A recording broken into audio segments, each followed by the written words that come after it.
Já podeis da pátria, filhos, ver contente a mãe gentil. Já raiou a liberdade no horizonte. Nessa nova videoaula, tratando de História do Brasil, nós vamos estudar a respeito da independência do nosso país, ocorrida nas primeiras décadas do século XIX, mais precisamente no ano de 1822. No entanto, a independência do Brasil não é um ato isolado. A independência do Brasil é fruto de todo um processo político e histórico e até social que se deu não só dentro da colônia brasileira no início do século XIX, mas também no reino português, no mesmo momento histórico que é o século XIX. Não dá para separar a história do Brasil dos eventos políticos sociais que marcaram a metrópole portuguesa no início do século XIX, muito menos a colônia aqui portuguesa nas Américas no início do século XIX. Pois bem, tudo se inicia nessa perspectiva de um país independente a partir da vinda da família real portuguesa para o Brasil, para a colônia brasileira, no ano de 1808. E essa vinda da família real portuguesa, capitaneada pela rainha, a rainha louca, que nem governava mais, mas praticamente governado pelo príncipe regente Dom João, que se tornou rei dentro da colônia brasileira, se tornou Dom João VI dentro da colônia brasileira.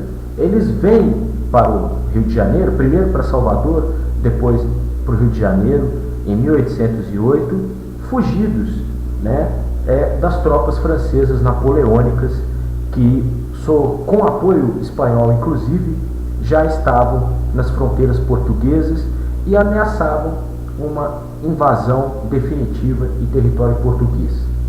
Daí a recuperação de uma antiga ideia de transportar, de transladar a corte portuguesa, a sede do Império Português, o núcleo do Império Português, da Europa para a colônia brasileira.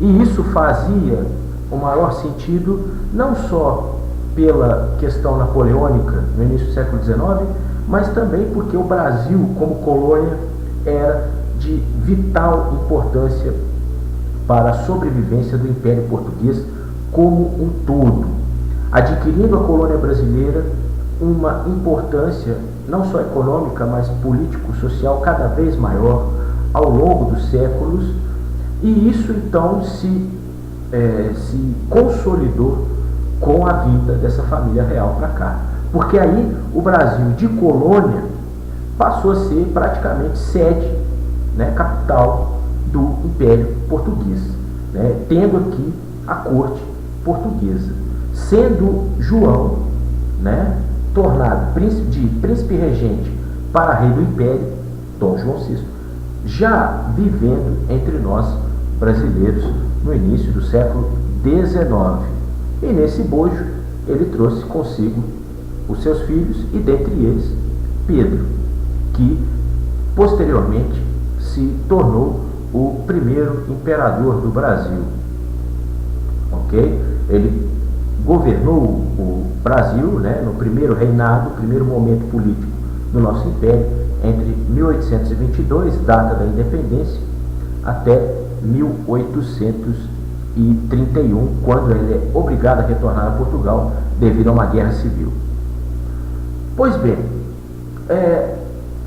Dom João VI, já tornado rei dentro da colônia brasileira, em 1815, ele promove o Brasil de uma forma a colocar inclusive o nosso país como o cerne do nome do Império. Em 1815, o Brasil é anexado a Portugal de uma tal forma que o nome do Império passa a ser Reino Unido de Portugal Brasil e Algarves, isso em 1815, já mostrando, já denotando a importância que a colônia começava a ter, né, em toda a lógica, né, do Império Português. E isso desagradou os portugueses também, além, é claro, do sentimento, aliás, do ressentimento, né, que fora a fuga, a saída repentina, o abandono, né, promovido pela família real portuguesa, pela corte portuguesa no início do século XIX, deixando os portugueses lá de Portugal, né, com uma insatisfação, né, insurgente contra a Casa dos Bragança, né, a qual pertenciam a corte portuguesa de então. Pois bem, então nós temos de um lado, ok? Nós temos de um lado uma colônia hipervalorizada, sendo sede do poder central do Império Português, e de outro lado nós temos um Portugal em total desamparo, né? Mesmo com o fim da ameaça napoleônica, né, já em meados da segunda década do século XIX, os portugueses se sentiam realmente abandonados pelo seu próprio rei. E isso fez desencadear em Portugal uma insatisfação tal que deu origem a um movimento político que é a chamada Revolução Liberal do Porto, que ocorreu em 1820. Essa Revolução Liberal do Porto, ela dá fim à monarquia absolutista portuguesa. E claro, isso ainda foi facilitado pelo fato do rei, do imperador do Império, né, português, estar na colônia brasileira.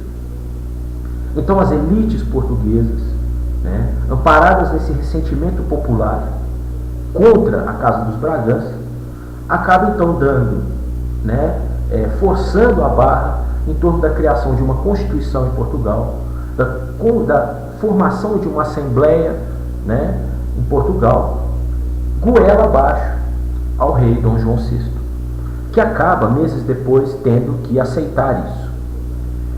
Porém, ficava claro que agora, com o fim da monarquia absolutista em Portugal e o estabelecimento de uma monarquia constitucional, com uma Constituição lá em Portugal, com uma Assembleia, inclusive o Brasil como colônia, como parte do Império do Reino Unido de Portugal, Brasil e Algarves, tinha direito a enviar deputados a essa Assembleia em Portugal. Se não me engano, são 8 deputados, praticamente uma representação ínfima e ridícula perante a grande maioria de deputados portugueses. Com isso, Dom João VI teve a percepção de que, deixando aquela situação se postergar, ele provavelmente perderia cada vez mais poder. E ele chegou à conclusão, óbvia, de retornar a Portugal. E isso ele fez em 1821, um ano após a Revolução Liberal do Porto. Até para garantir que, tudo bem, eu divido a fatia do poder, mas eu quero me manter no poder. Por isso ele retorna. E no retorno a Portugal, ele deixa no Brasil, tomando conta, entre aspas, da colônia, o seu filho Pedro, que aqui vai se tornar príncipe regente. Pois bem, no retorno de Dom João VI a Portugal, em 1821, e no estabelecimento de Pedro como príncipe regente do Brasil, vão começar a haver disputas políticas entre metrópole e colônia, no sentido de um lado, no lado colonial, dar prosseguimento a esse fortalecimento do Brasil como núcleo central do Império Português, pela via econômica e política, e de outro lado, os portugueses tentando de todas as maneiras colocar o Brasil, a colônia, no seu devido lugar, na cabeça deles.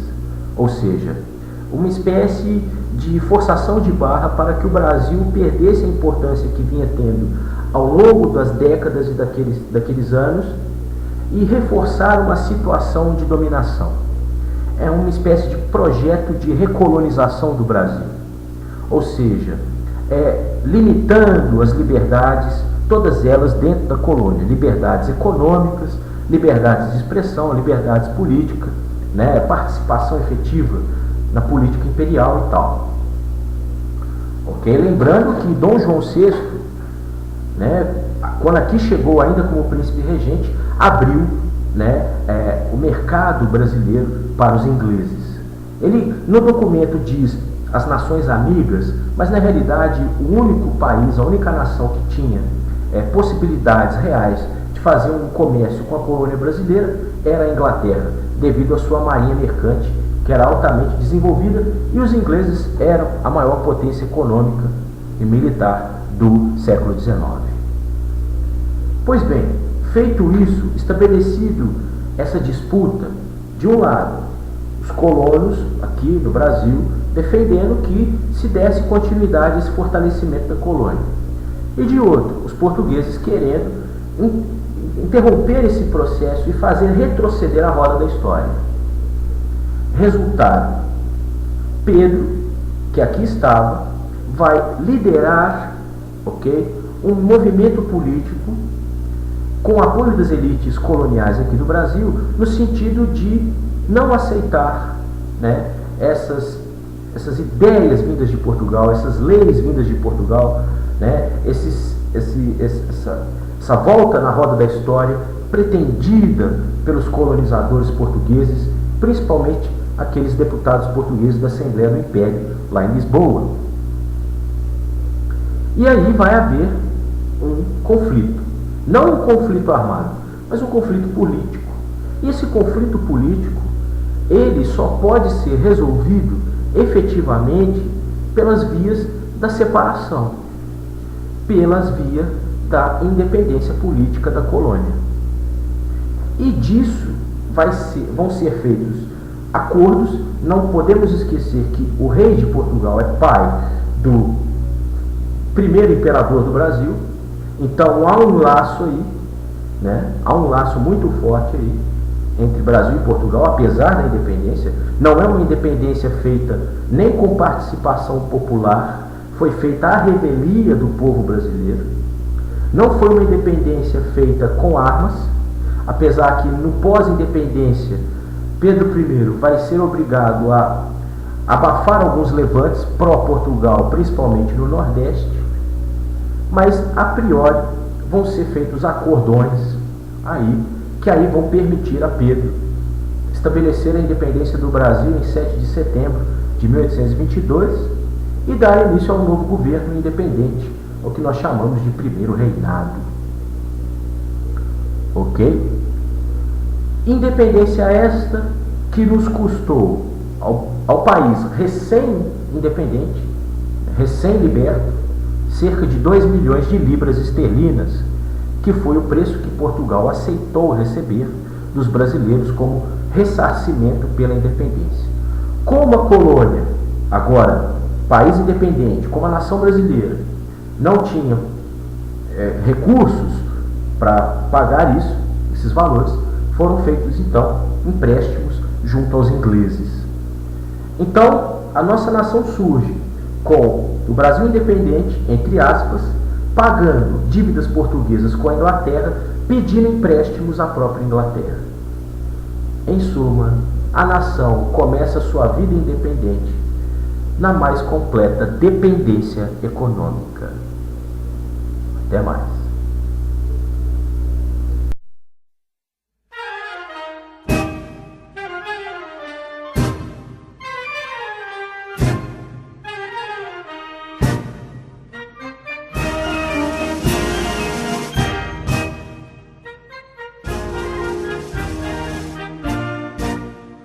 Já podes da pátria filho.